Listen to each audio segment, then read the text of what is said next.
오늘 오전에 하나님 말씀은 요나서 2장입니다. 또 요나서는 짧고 또 요나의 생애 가운데 있었던 일들을 이렇게 서술한 책인 만큼 오늘 설교는 1장부터 4장을 다 이렇게 아울러서 해당된다고 여러분 이해하시면 됩니다. 오늘 여러분은 이렇게 이 흥미진진한 한 사람의 생애의 어떤 이야기를 이렇게 잘 들으시면서 여러분이 받아야 될 교훈들, 그리고 또 특히 요나서는 너무나도 이렇게 심오한 그런 진리와 또 예표들이 담겨 있습니다. 오늘 여러분 그 점까지 이렇게 잘 이해하고 깨닫는 시간 되기 바랍니다. 자, 오늘 2장 제가 1절부터 10절을 읽겠습니다. 그때 요나가 그 물고기 뱃속으로부터 주 그의 하나님께 기도하여 말하기를 내가 나의 고통으로 인하여 주께 부르짖었더니 주께서 나를 들으셨나이다. 내가 지옥의 뱃속으로부터 부르짖었더니 주께서 내 음성을 들으셨나이다. 여러분, 지옥의 뱃속이란 말이 나오죠? 무슨 말이겠어요? 요나가 지옥에 갔다 왔다는 거예요. 예. 여기 보면 물고기에게 삼켜진 바로 그 뒤에 요나가 지옥에 갔다는 거죠. 그러니까 여기 지옥의 뱃속으로 부르짖었다 이거죠. 예. 변개된 성경은 여기서 지옥이라는 단어를 히브리어 수올로 음역해버린 거예요. 그러니까 지옥이라는 단어로 표현하기를 꺼린 거죠. 예. 수상쩍죠, 그렇죠? 자, 그래서 3절 보겠습니다. 주께서 바다 가운데 깊음 속으로 나를 던지셨으므로 큰 물들이 나를 에워쌌고 주의 모든 물결과 파도가 내 위에 넘쳤나이다. 그때 내가 말하기를 내가 주의 목전에서 내어 쫓겼으나 내가 다시 주의 거룩한 전을 바라보리이다 하였나이다. 물들이 나를 에워싸 혼까지 에워쌌고 기품이 나를 둘렀으며 해초가 내 머리를 둘러쌌나이다. 내가 산들의 밑바닥까지 내려갔더니 땅이 그 빗장들로 영원토록 나를 막았나이다. 그러나 오 주 나의 하나님이여 주께서 내 생명을 부패함에서 건져내셨나이다. 내 혼이 내 안에서 기진했을 때 내가 주를 기억하였더니 내 기도가 주께 이르렀으며 주의 거룩한 전에 이르렀나이다. 거짓된 우상들을 섬기는 자들은 그들 자신의 자비를 바르나 나는 감사의 목소리로 주께 희생제를 드리겠으며 내가 서원한 것을 갚겠나이다. 구원은 주께로부터 오나이다 하였더라. 주께서 그 물고기에서 말씀하시니 그 물고기가 요나를 육지에다 토해내었더라. 이렇게 기록되어 있죠. 예. 자, 오늘 설교의 제목, 지옥에 다녀온 유의한 사람의 절규예요. 유일한이 아니에요. 유의한이에요. 왜일까요? 지옥에는 요나만 갔다 온 게 아니에요. 한 사람이 더 있어요. 바로 예수 그리스도시라고요. 그렇죠? 네. 오늘 이 지옥에 갔다 온 사람의 절규에 관한 제목으로 말씀을 전하겠습니다. 오늘날 대부분의 사람들은 성경의 진리를 믿지 않습니다. 왜냐하면 성경이 인간들의 이성과 지식으로 판별할 수 없는 기적들이나 이적들을 다루고 있기 때문입니다. 거듭나지 않은 죄인들은 자연인들이기 때문에 하나님의 영의 일들을 알 수 없습니다. 고린도서 2장 14절에 나온 대로. 그러니 이 영이 죽은 죄인들이 영이요 생명이신 하나님의 말씀을 이해하거나 믿을 수 있겠어요? 이들은 성경이 다가올 일들에 관해 미리 기록된 역사 책임을 한사코 거부할 뿐이에요. 성경의 내용 사실 아니다 이거죠. 사실 아니면 뭐죠? 우화인가요? 전설인가요? 인류 역사상 성경은 항상 논쟁의 대상이 되어온 책입니다.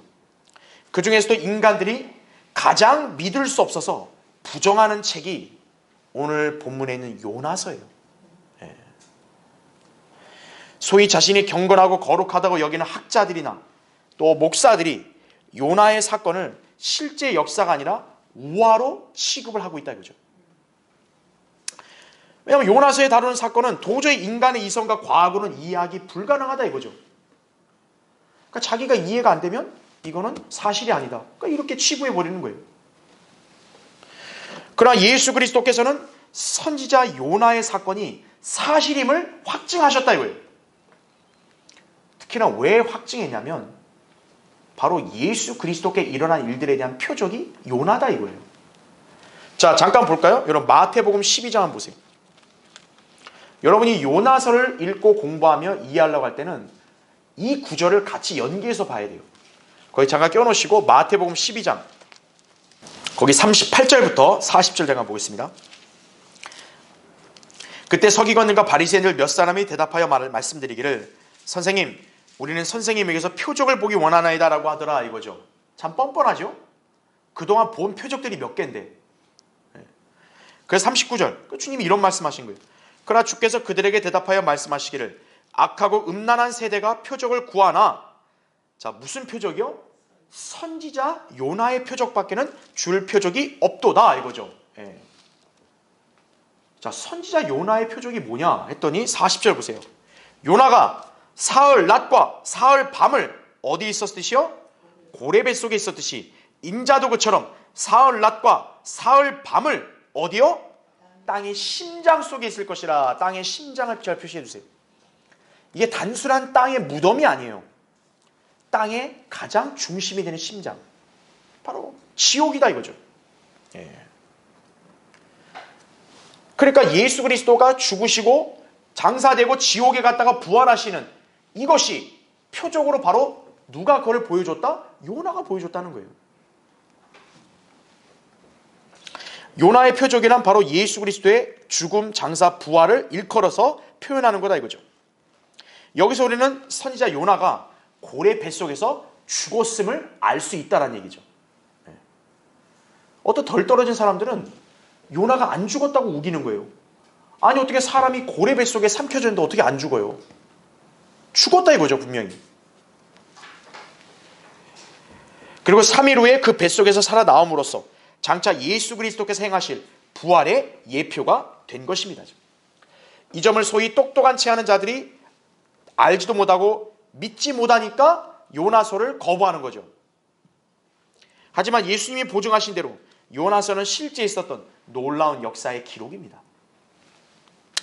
예수 그리스도께서는 자신과 같은 유형의 선지자로 요나를 지목하셨어요. 왜 그랬는가요? 요나는 이스라엘 땅에서 스불론에 있는 가드에펠 출신으로 당시 북왕국 여로보암 2세의 통치 기간에 살았던 선지자였습니다. 열왕기하 14장 25절 27절에 나오죠. 이 지역이 어디냐? 오늘 바로 예수님 초림 때 갈릴리예요. 갈릴리. 즉 요나는 갈릴리 선지자예요. 예수 그리스도께서도 갈릴리 선지자로 이렇게 불리셨다 이거죠. 그러니까 주님이 있던 당시의 종교 지도자들이 이렇게 딴지를 걸었다고요. 갈릴리에서 선지자가 나올 수 있느냐 이거예요. 요한복음 7장 52절에 나온 대로 무식한 소리를 한 거죠. 갈릴리 출신의 선지자 있다 이거죠. 그 유명한 요나다 이거죠. 자, 요나는 유대 민족이 아닌 이방인들에게 말씀을 전파하도록 부름을 받았습니다. 그런데 그는 하나님의 이 명령에 불순종해 버린 거예요. 싫습니다 이거. 급기 어떻게 하냐? 하나님으로부터 도망을 쳤다 이거죠. 그럼 하나님께서 그는 멀뚱히 보고만 계실까요? 아니죠. 하나님께서는 그를 징계하셨다 이거죠.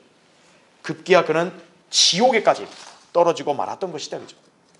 거기에서 고통 가운데 울부짖고 회개하자 주님께서는 다시금 그를 살리셔서 사명을 주시고 니느웨로 보내셨습니다. 이제 말씀을 가서 전파해라. 니느웨에 가서 요나가 메시지를 전파했더니 세상의 성읍 전체의 사람들이 다 회개한 거예요. 요나의 설교 메시지 한마디가 그 성읍에 있는 사람들 다 변화시킨 거예요.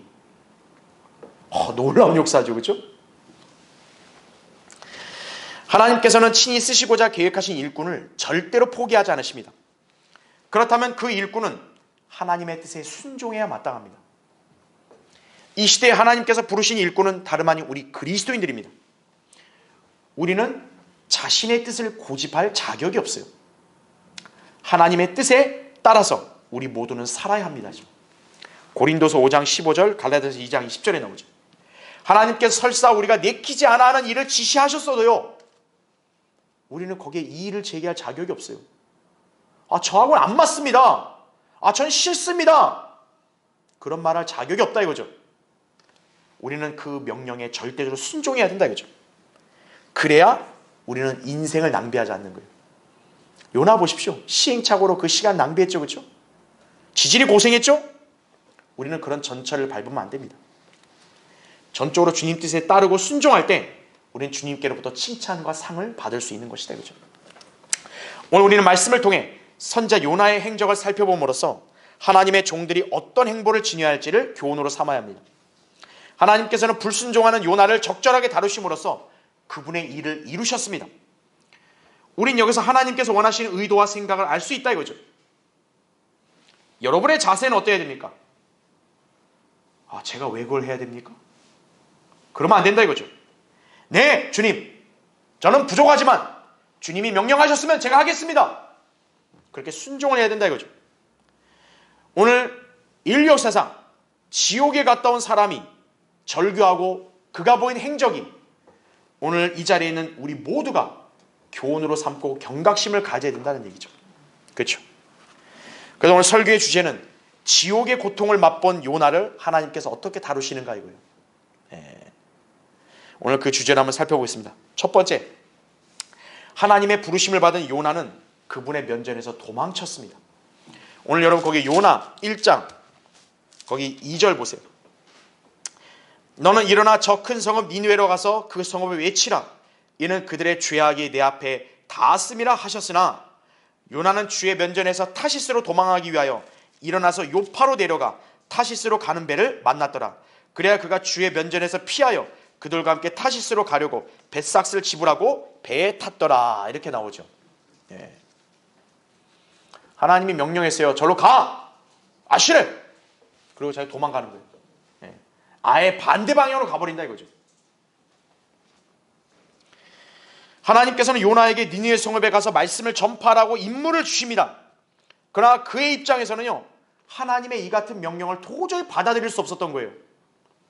왜냐하면 니느웨가 당시 세계 최강국인 아시리아 수도였다 이거죠. 이 아시리아가 어떤 나라냐? 북왕국 이스라엘을 철저하게 괴롭히고 압제하는 나라였기 때문에 그런 거예요.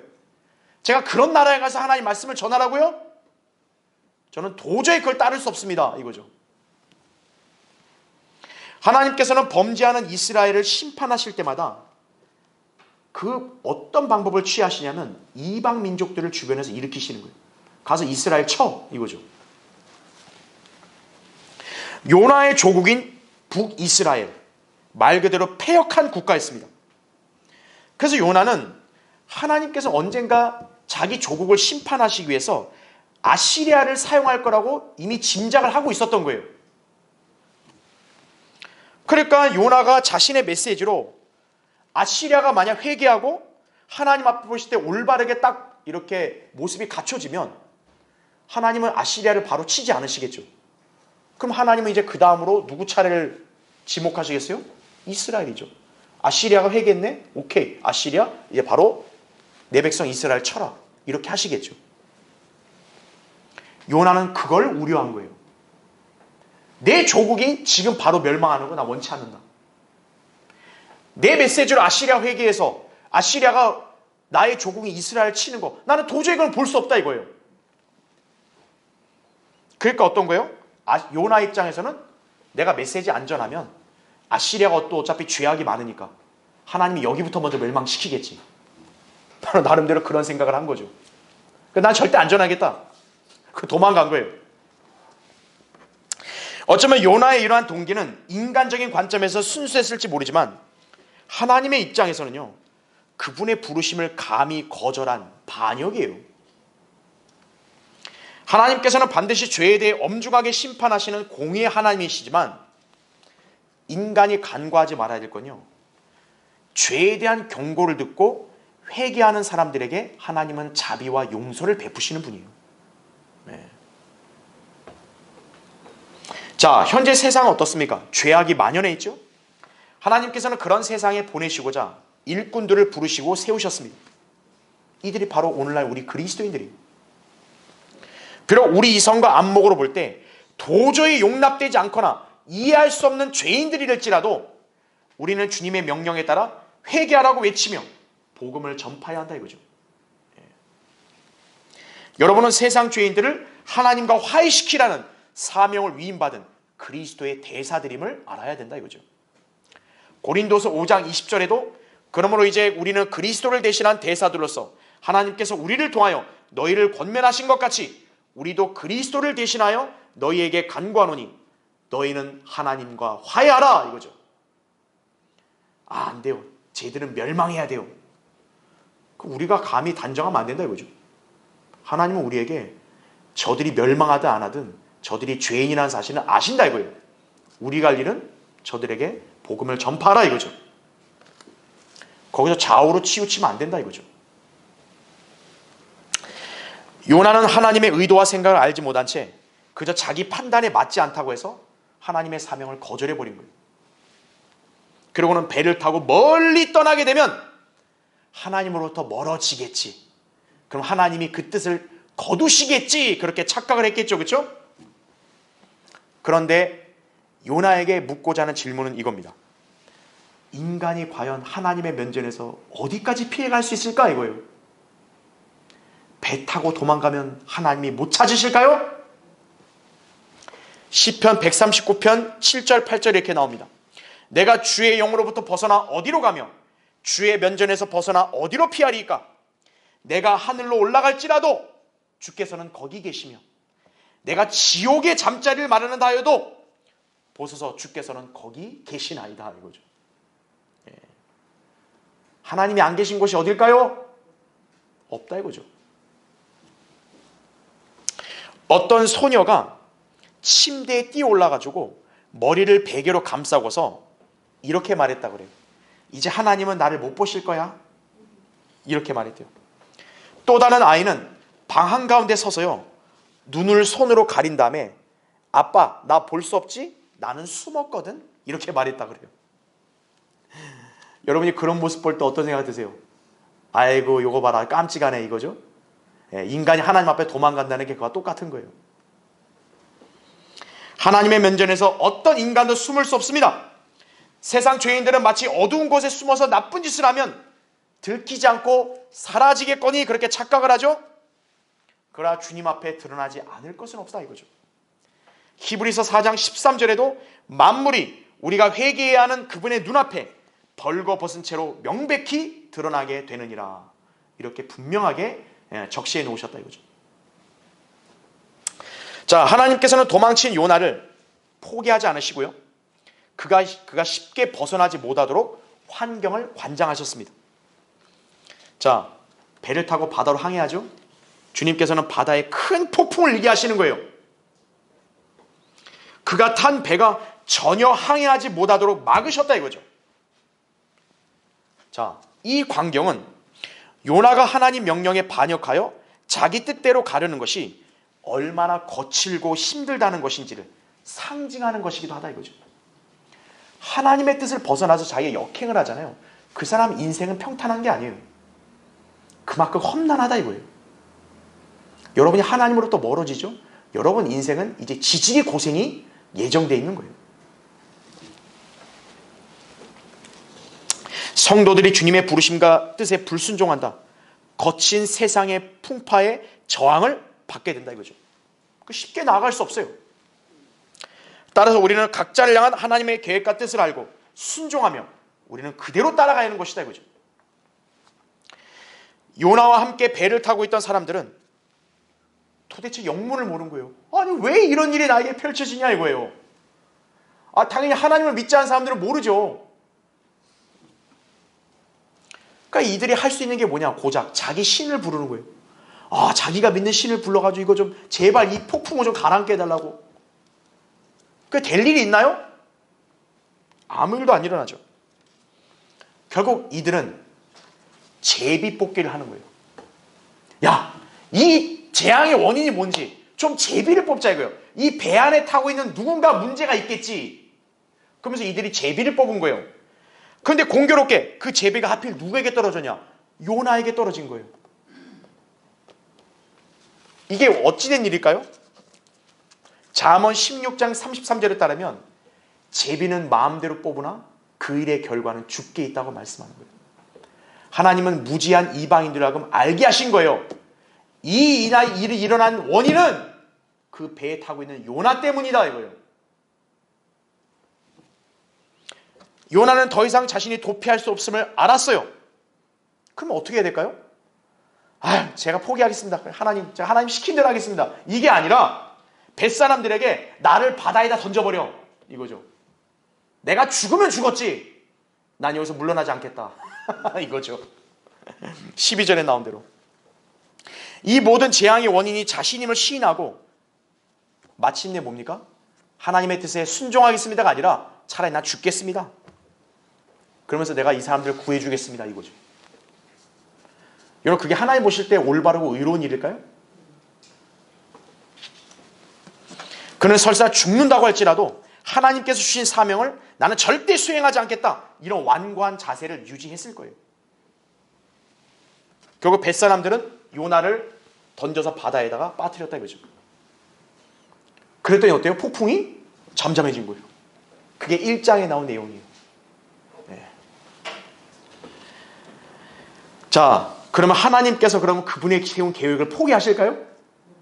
얘다 내가 졌다, 하나님이 그러실 분인가요? 아니죠. 자, 우리 각자를 향한 하나님의 뜻과 계획, 여러분은 발견하셨습니까? 발견하지 못했다면 여러분 지금 영적으로 깜깜한 상태로 살고 있는 거예요. 주님께 간구해야 돼요. 주님, 저를 향한 주님의 뜻이 무엇입니까? 주님이 저에게 원하시는 게 무엇입니까? 그럼 알려주신다 이거죠. 그럼 여러분은 매 순간 그분의 명령과 말씀에 잘 순종하고 있습니까? 하나님께서 우리를 부르시고 일을 맡겨주실 때는 반드시 우리가 원하는 일만 주시는 게 아니에요. 우리가 하기 좋은 것만 순종하라고 주신 게 아니에요. 여러분이 볼 때는 참 곤란하고 여러분 볼 때 참 거슬리는 그런 명령을 하실 때도 있어요. 그렇다 해서 여러분 어떻게 해야 돼요? 도망가야 되나요? 거부해야 되나요? 아닙니다. 하나님의 명령이다, 이것이 하나님의 말씀이다 그러면 여러분은 절대적으로 순종해야 된다 이거죠. 그게 하나님의 자녀의 자세예요. 자, 지옥의 고통을 맛본 요나를 하나님께서 어떻게 다루시는가? 두 번째로, 불순종한 대가로 징계를 받는 요나는 회개하며 하나님께 기도했죠. 오늘 우리가 처음에 읽었던 2장의 말씀이에요. 그렇죠? 자, 잠깐 1장 17절을 보세요.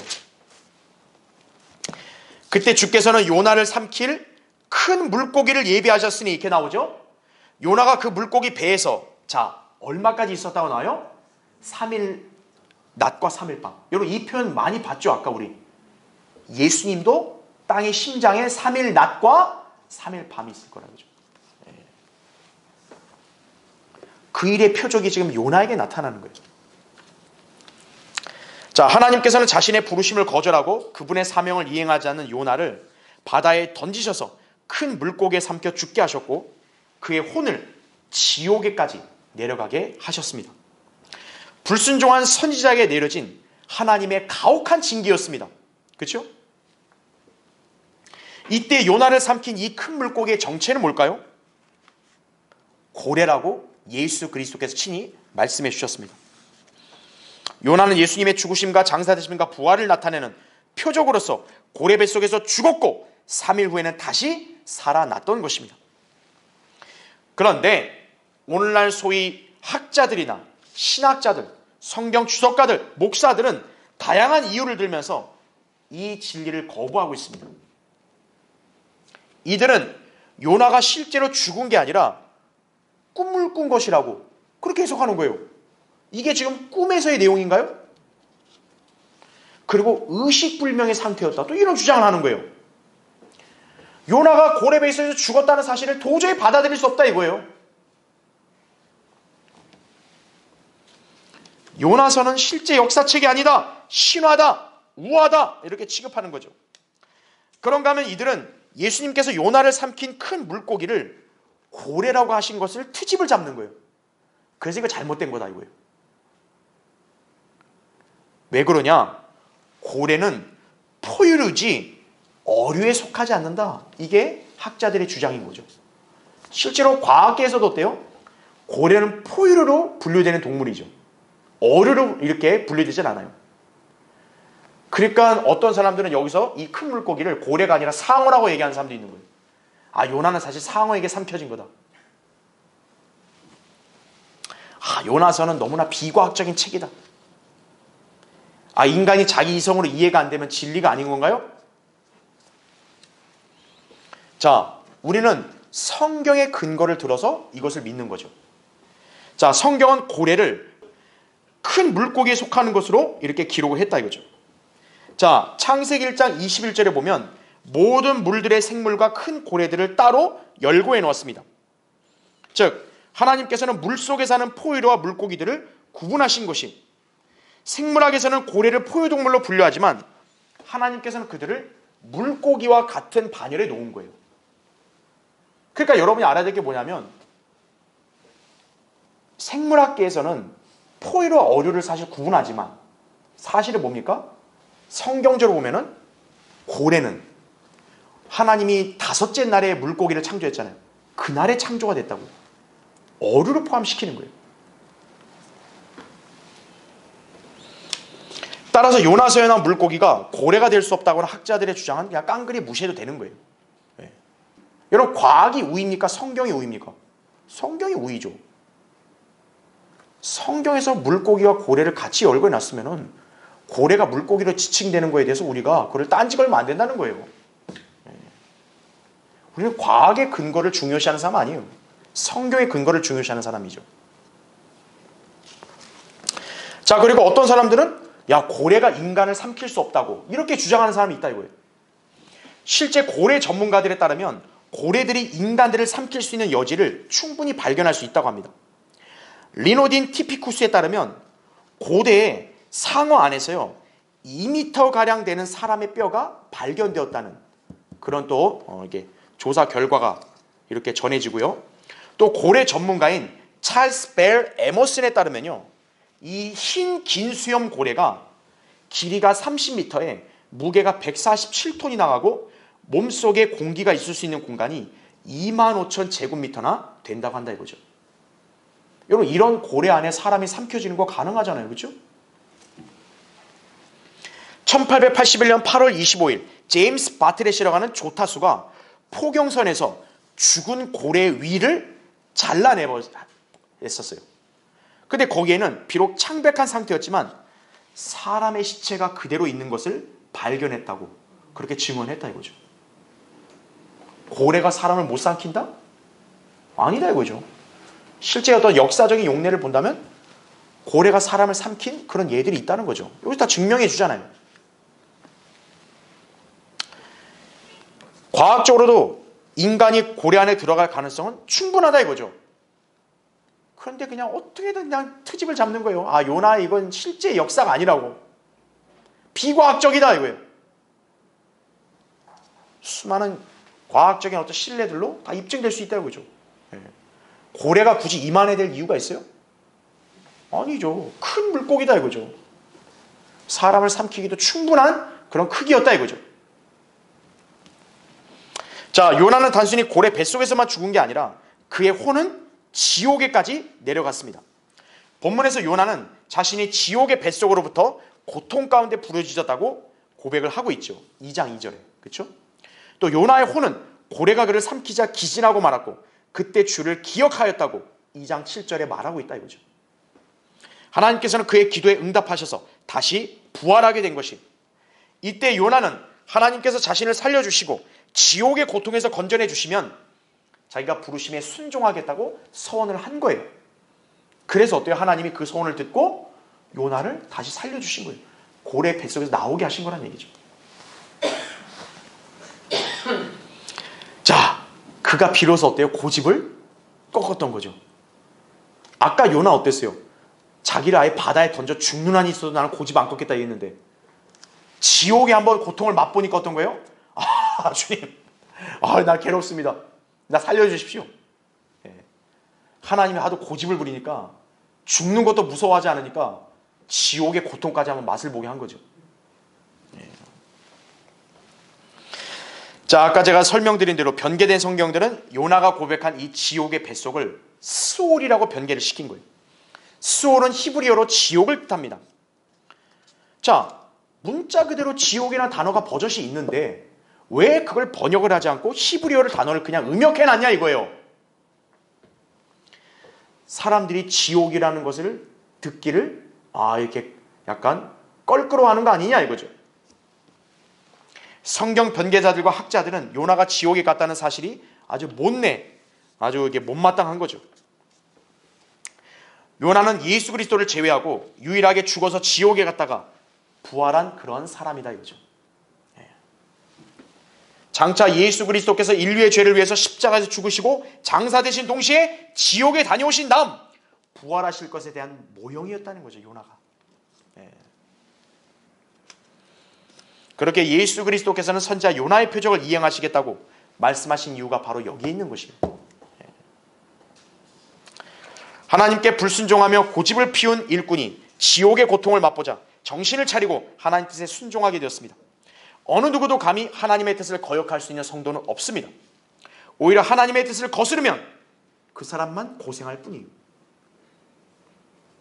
주님은 자신의 뜻과 말씀에 불순종하는 종들을 다루실 때 그들이 얼마나 무능하고 연약한 존재인지를 알도록 그들을 딱 낮추시는 거예요. 그렇게 징계한다는 점을 여러분 아셔야 돼요. 그러니까 여러분이 하나님의 징계를 받았다 이거예요. 그럼 여러분 자신을 돌아봐야 되는 거예요.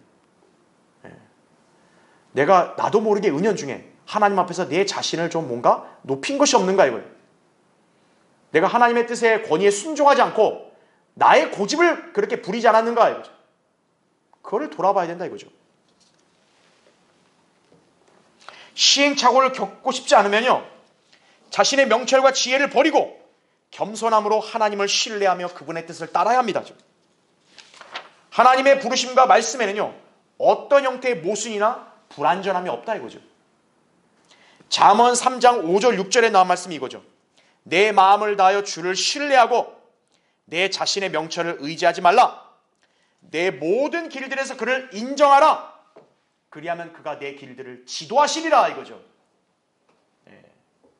하나님 앞에서 내가 좀 뭘 압니다, 그런 얘기 하지 마라 이거죠. 하나님이 딱 지도하신 대로만 가라 이거죠. 우리는 그 교훈을 배울 수 있어야 합니다. 자, 요나를 바로잡으시는 하나님의 다루심을 보라. 세 번째, 주님께 다시 사명을 받은 요나는 니느웨로 가서 말씀을 전파했습니다. 여러분 거기 3장 보세요.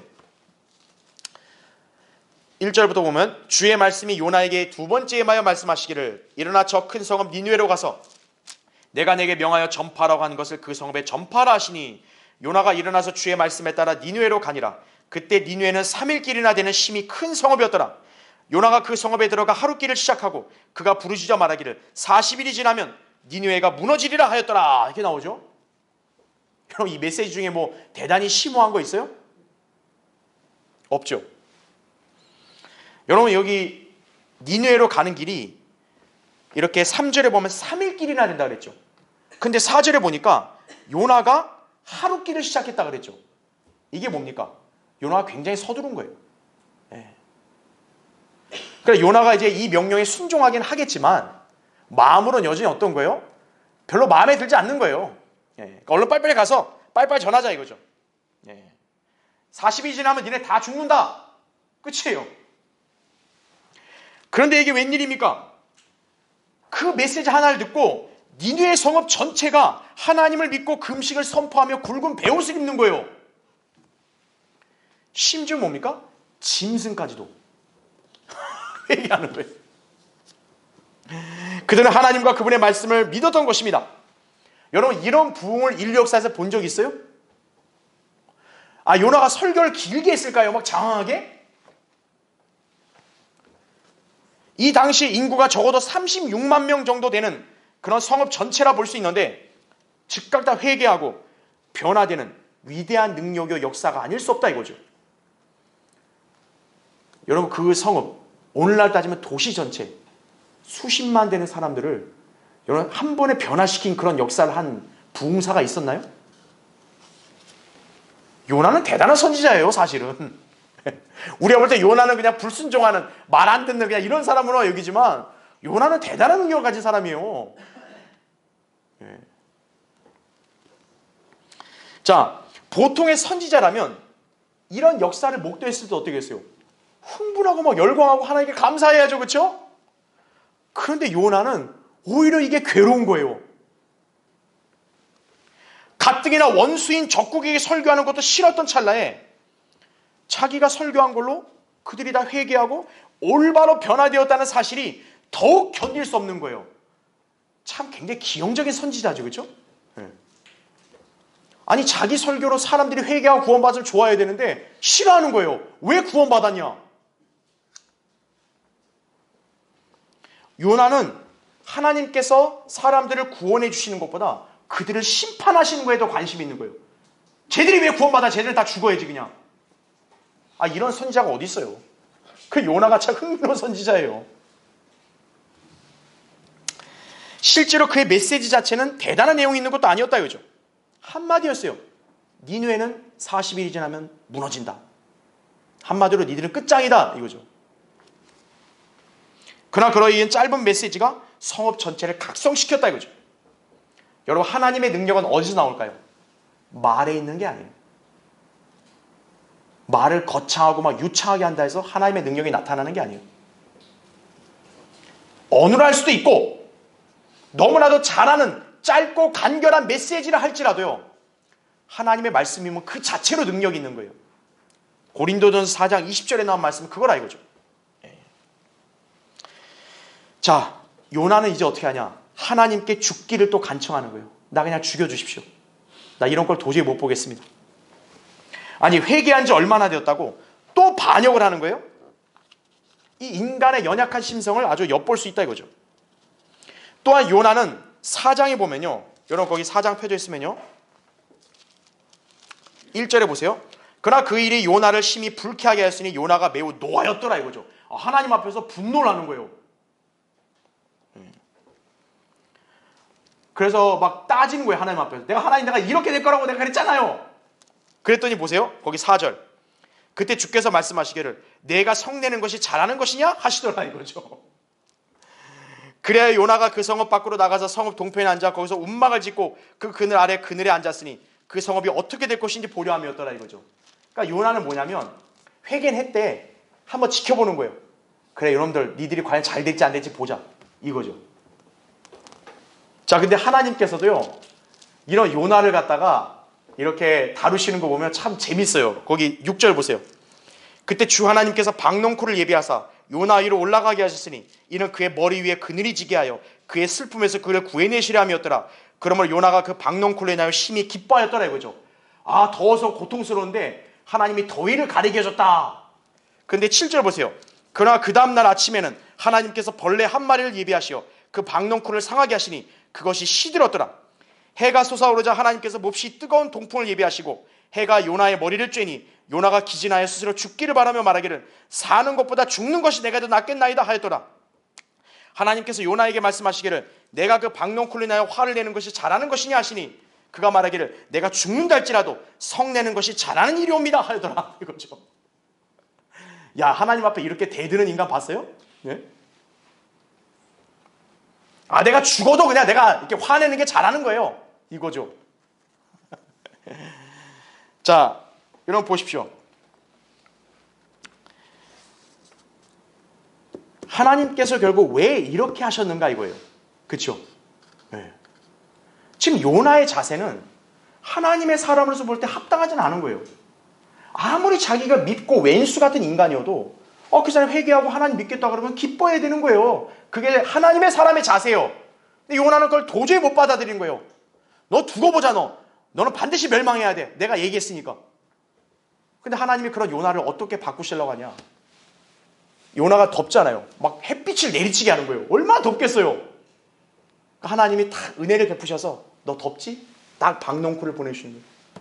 박농쿨로 딱 더위가 가려지니까 얼마나 시원해요. 그렇죠? 하나님 감사합니다. 근데 그 다음날 하나님이 벌레를 보내서 박농쿨을 다 먹어버리게 하는 거예요. 또 햇빛이 내리치죠. 그러니까 요나가 또 짜증을 내는 거예요. 화를 내고. 그렇죠? 그럼 하나님 왜 그랬을까요? 여러분 거기 10절 보세요. 그러자 주께서 말씀하시기를 내가 수고도 아니하였고 기르지도 아니하였으면서도 하룻밤에 나서 하룻밤에 없어진 그 박농쿨을 긍휼히 여겼거늘 자기들의 오른쪽과 왼쪽도 분별할 줄 모르는 12만 대 이상 되는 사람들과 많은 가축들이 있는 저 큰 성읍 니느웨를 내가 아껴야 하지 아니하겠느냐 하시더라 이거죠. 이러고 이제 끝나는 거예요 요나가. 즉 뭡니까? 요나가 왜 불평한 거예요? 아니 왜 박넝쿨을 이렇게 벌레에다 먹게 하냐고요. 이거였죠. 여러분 박넝쿨이 대단해요? 아 그게 벌레 먹은 게 뭐 그렇게 대단해요?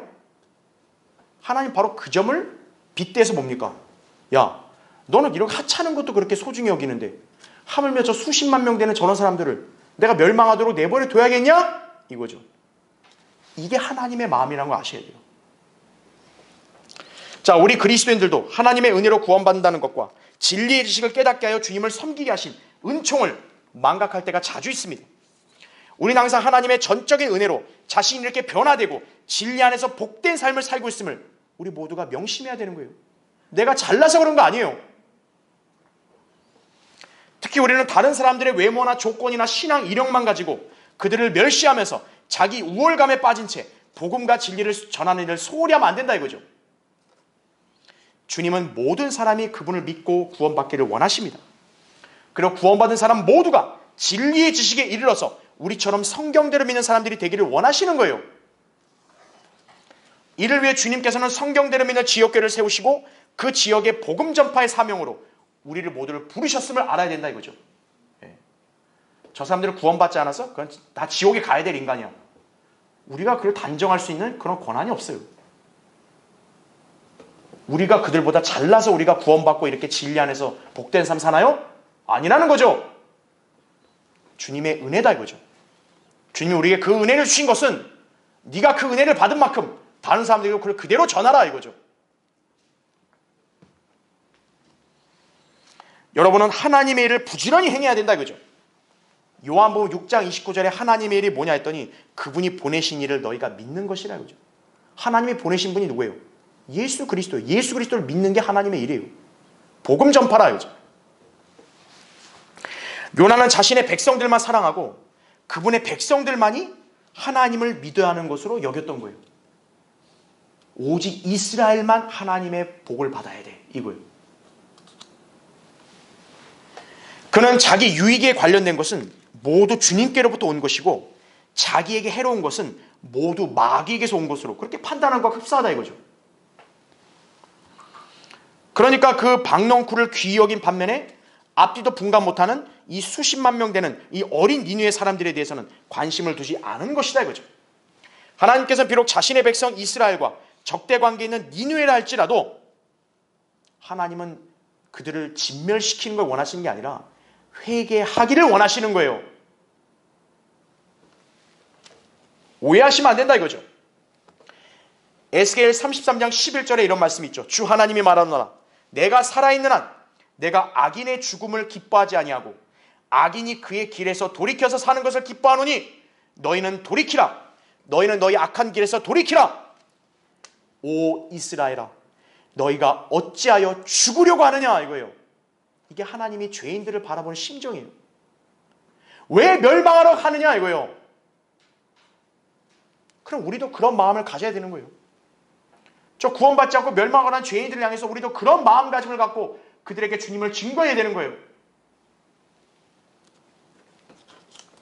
왜 하나님께서는 성경대로 속히 재림하셔서 이 세상을 심판하지 않으시고 저렇게 악인들이 설치면서 죄악을 행하는 것에 침묵하시는가 이거예요.